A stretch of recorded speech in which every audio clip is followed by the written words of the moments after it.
Deborah Haynes from Sky News. Good. Mark Rutte, the NATO chief, who is your friend, he called you daddy earlier. Do you regard your NATO allies as kind of children? No, he likes me. I think he likes me. If he doesn't, I'll let you know. I'll come back and I'll hit him hard, okay? No? He did it very affectionate. Daddy, you're my daddy. Do you We're with them all the way. I mean, if you take a look at the numbers, we're with them, and they have very big things to announce today. I don't know if you've taken the vote or you're going to take the vote, but I've been asking them to go up to 5% for a number of years, and they're going up to 5%, and that's a big, from 2%. And a lot of people didn't even pay the 2%. So I think that's going to be very big news. NATO is going to become very strong with us, and I appreciate doing it. Perhaps you want to talk about it? Absolutely. Let me first, before I go to the spending, I just want to recognize your decisive action on Iran. Thank you. You are a man of strength, but you're also a man of peace. And the fact that you are now also successful in getting this ceasefire done between Israel and Iran, I really want to commend you for that. Thank you very much. And I think this is important for the whole world. Then on spending, it's absolutely true. I want to state here, without President Trump, this would not have happened. In 3 stages. When you became president in 2016, 2017, you forced Europeans and Canadians to pay more. At this moment, the result of that phase is 1 trillion extra aggregate defense spending by the Canadians and the Europeans. Then came phase 2, when you became president in January last year. Phase 2 is that all the countries not yet on 2% have now committed to the 2%. This is the old goal from Wales in 2014. 7 were not on 2%. Some were saying somewhere in the 2030s. Now this year, all of them, including Canada, including Italy, including Belgium, they have all now committed to the 2%. And now comes the big splash. Today, we will decide to go to 5%. We have to keep ourselves safe from our adversaries, but also because it is fair to equalize with the United States. With this 5%, the Europeans and the Canadians will equalize their defense spending with the United States. So this is not about American taxpayers paying more. This is about Europeans, Canadians paying more. And again, this would not have happened. I'm really saying this here. And some people might criticize me, but then when I speak with them, they all say, yes, you're right. This would not have happened if you would not have been elected in 2016 and re-elected last year and back into office in January. So I want to thank you. Well, thank you very much. It's a great victory for everybody, I think. And we will be equalized very shortly, and that's the way it has to be. It's going to be a lot of money, too, a lot of defense. Trillions extra. Yeah, and we have a great relationship, and we've had a great relationship from the beginning. Highly respected man, and yeah, we appreciate you being here too, everybody. We really do. We have a tremendous group of people on my left and a tremendous group of people on my right. They might be even better than my people. I don't know. Let's have a fight. Let's figure it out. Anyway, but we appreciate it, and we've had a tremendous relationship, Mark and I, and we've really worked on this subject for a long time. And when Biden was here, it just died like everything else died. And now it's, you're going to take, I guess, a vote today, right? Absolutely. Today we will decide unanimously to do this. That's my absolute conviction. So we can't talk about it until the vote's taken, because sometimes, you know, strange things happen with those. But I think you're going to I'm not too worried. I think you're going to do very well. Everyone's very happy about it. Go ahead, yes. Mr. President, how is the Iran-Israel ceasefire going, in your opinion? I think very good. Israel came back yesterday. I was so proud of them because they came back. You know, they went out because they felt it was a violation, and technically they were right, but it just wouldn't have worked out very well. And they brought the planes back. They had gone on to another journey because it was a little bit of a violation, and I said, you got to get them back. And they came back, and it was a great thing, and it's going very well. Mr. President, what are your sort of response to the foreign minister saying he still wants to enrich nuclear? Hello, Katie. She's so great, this one. Any question she asks, I'll answer. Well, maybe I better not say that. What was your question? What is your response to the Iranian foreign minister continuing to say Iran will enrich uranium and pursue nuclear weapons? Well, I don't know if they've said that, but I'll tell you, the last thing they want to do is enrich anything right now. They want to recover. And we won't let that happen, number one. Militarily, we won't. I think we'll end up having somewhat of a relationship with Iran. I see it. Look, I've had a relationship over the last 4 days. They agreed to the ceasefire. And it was a very equal agreement. They both said, that's enough. They both said it. But no, they won't do that. The last thing they want to do, Katie, is enrich. They're not looking to. They're not. Can you imagine after all of that, they're going to say, "Oh, let's go and do a bomb." There could be a day in the future, and then somebody else taking our place will be saying, "Don't do it," and maybe they won't do it as well. I don't know, but they're not going to have a bomb, and they're not going to enrich. And we believe all of the stuff is down there. We don't think they had nearly the time, because to get that out is a very difficult thing. It's not like moving a package or taking this carpet up and moving it. It's very difficult. It's very dangerous to do. We believe it's all down there. We had a tremendous victory, a tremendous hit, and because of that, I don't think they would have been down there, because they knew we were coming. When they know we're coming, they're not going to be down in that 30 stories underground. So. No, I think it was just a tremendous victory for everybody, including Iran. Look, they've got a country, and they've got oil, and they're very smart people, and they can come back. Israel got hit very hard, especially the last couple of days. Israel was hit really hard. Those ballistic missiles, boy, they took out a lot of buildings, and they've been great. Bibi Netanyahu should be very proud of himself, and they've really been great. But they're not going to be building bombs for a long time. Mr. President, what's your reaction to the intelligence reports saying that the Iranian nuclear sites were only partially devastated, not entirely? Yeah, well, they said it was actually, the report said it could have been they don't know. I mean, they did a report. I could have Pete talk to it because his department did the report. They really don't know. I think Israel's going to be telling us very soon, because Bibi is going to have people involved in that whole situation. We hear it was obliteration. It was a virtual obliteration. When you take a look at the ground above, don't forget, the flame is all underground. But everything above, if you look at the before and the after picture, everything above is burned black. The trees, everything. There's one building, but that's a building that sunk substantially into the granite, so that, the fire goes right over it. I believe it was total obliteration.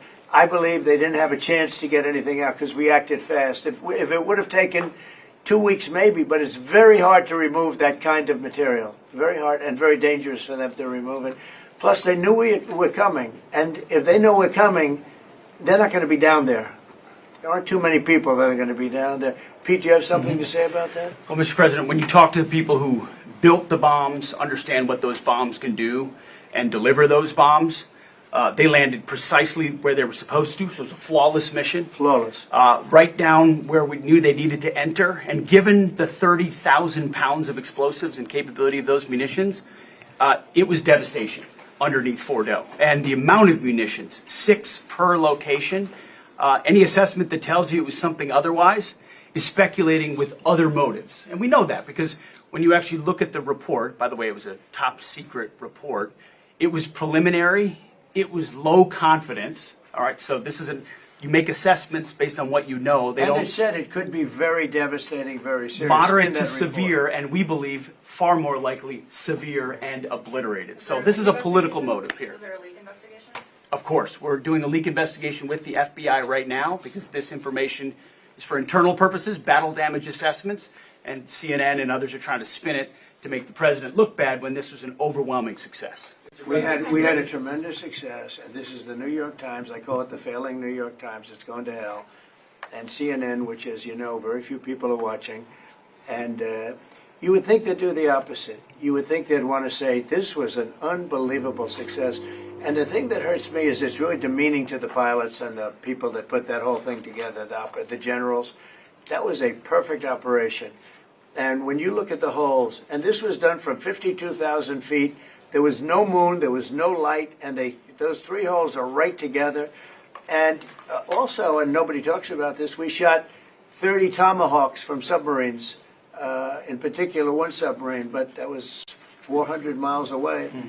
And every one of those Tomahawks hit within a foot of where they were supposed to hit, took out a lot of buildings that Israel wasn't able to get. We took them out with Tomahawks. We don't even talk about that. This was a devastating attack, and it knocked them for a loop. And if it didn't, they wouldn't have settled. If they had won, if we didn't take it out, they wouldn't have settled. Somebody mentioned that to me last night.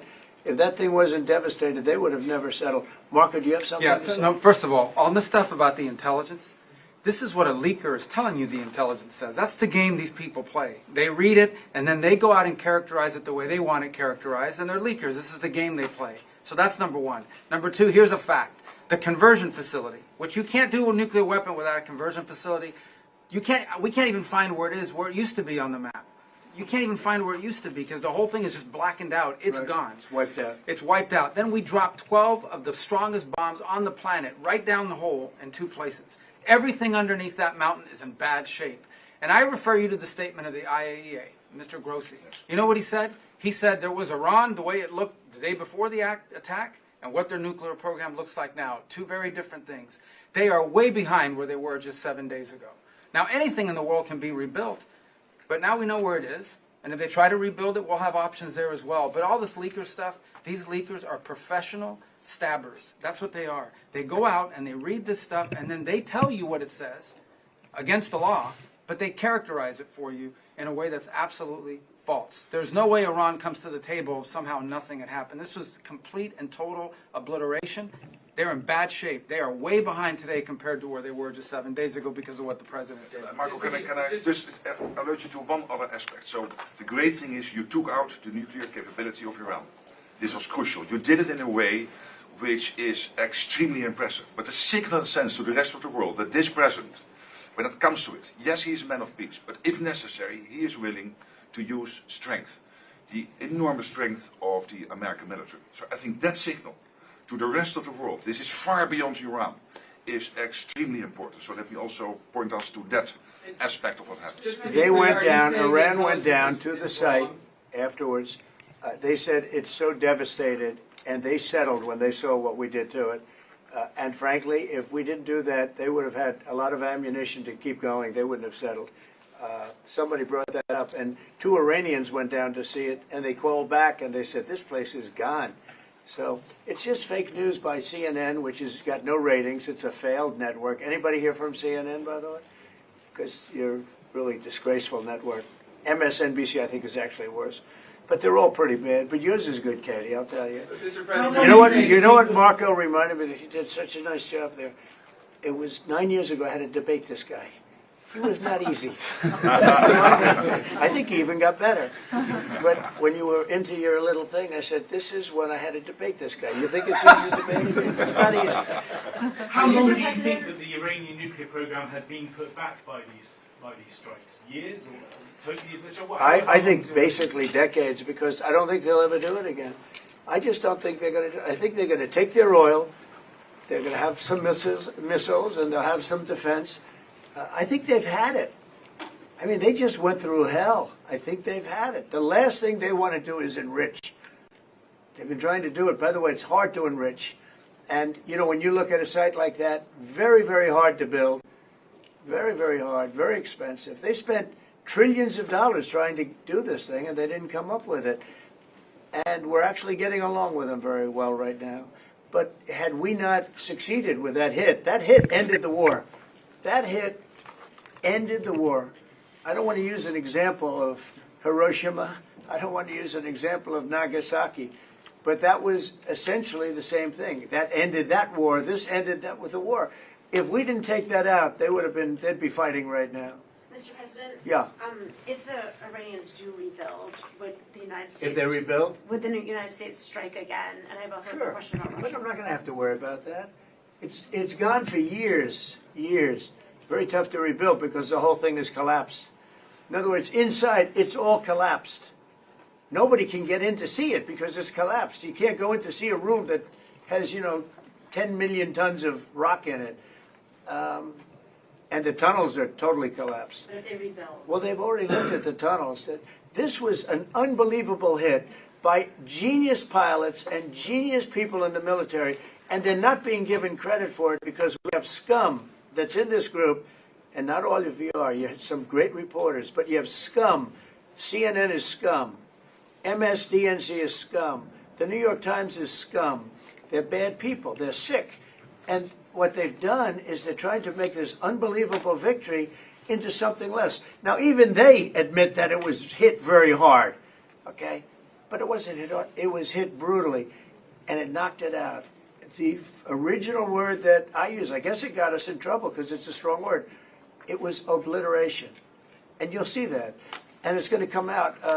Israel is doing a report on it now. I understand, and I was told that they said it was total obliteration. You know, they have guys that go in there after the hit, and they say it was total obliteration. And, you know, I don't want it for me. I want it for the pilots. I want it for the military. They did such a good job. If you were in the Situation Room with me, with the generals and all of the people that did such a good job, and then they get demeaned by these idiots at CNN who can't get ratings, the place is dying. Nobody wants to even waste their time going on their shows. So they form with the New York Times, who's dying also. Without Trump, you wouldn't have a New York Times. And then just changing gears to your meeting with Zelensky later today, can you give us any preview of what the two of you might be discussing? No, well, we'll discuss the obvious. We'll discuss his difficulty. He's got a little difficulty. Zelensky, he's a nice guy. I mean, I'm going to meet him today. I don't know. I assume we're going to be discussing Ukraine. Yes. I mean, it seems like the most likely Is subject. there any restart talks there or anything that you might do? Well, we're going to see. I mean, I've spoken to Putin a lot, and he actually was very nice. He volunteered help on, as you know, on Iran. I said, no, I don't need help on Iran. I need help on Russia. Okay? I said, do me a favor. Help us on Russia, not on Iran. But he was very nice. We're going to talk about that. We're going to talk. I think progress is being made. I think great progress is being made on Gaza. I think because of this attack that we made, I think we're going to have some very good news. I was talking to Steve Witkoff, who, by the way, is terrific, and who knows more about this subject than anybody, the subject of what we were just talking about. He was on last night with Jesse and with Laura and with Sean. And, boy, Susie, he has a great take on it. He just explains it so easily. He's really very knowledgeable. But he did tell me that Gaza is very close. One follow-up on Iran. Both you and Secretary Rubio and Hegseth mentioned the leaders, but can you clarify, is the intelligence correct or is the intelligence wrong? Well, the intelligence was very inconclusive. The intelligence says we don't know. It could have been very severe. That's what the intelligence says. So I guess that's correct. But I think we can take the we don't know. It was very severe. It was obliteration. And you'd think that a media outlet would say, isn't that a great thing? I mean, more importantly for the pilots, for the military, you take their guts out. You take their absolute guts out. They had a tremendous attack. It was a complete obliteration. The other team, the other group, Iran, said, let's stop this. And you know what? Israel said it too. Very smart. They fought like hell, and then they said, let's stop. And they're going to build themselves. And I really see it as sticking. I mean, we may do papers on it, Marco. Maybe we're going to do papers. I don't even know if you need them. They're not going to be fighting each other. They've had it. They've had a big fight, like two kids in a schoolyard. You know, they fight like hell. You can't stop them. Let them fight for about 2-3 minutes. Then it's easy to stop them. And then Daddy has to sometimes use strong language. You have to use strong language. Every once in a while you have to use a certain word. I think we have to join the others. Yes, we're going to join some other group. Yes, thank you. Katie, one last question. Do you believe that she's so good. That's the only reason I take her. Thank you, Mr. President. She used to be very difficult. Go ahead. Do you believe that this strike on the Iranian nuclear program will lead to the release of the hostages in Gaza? I think that it helped a little bit. It showed a lot of power.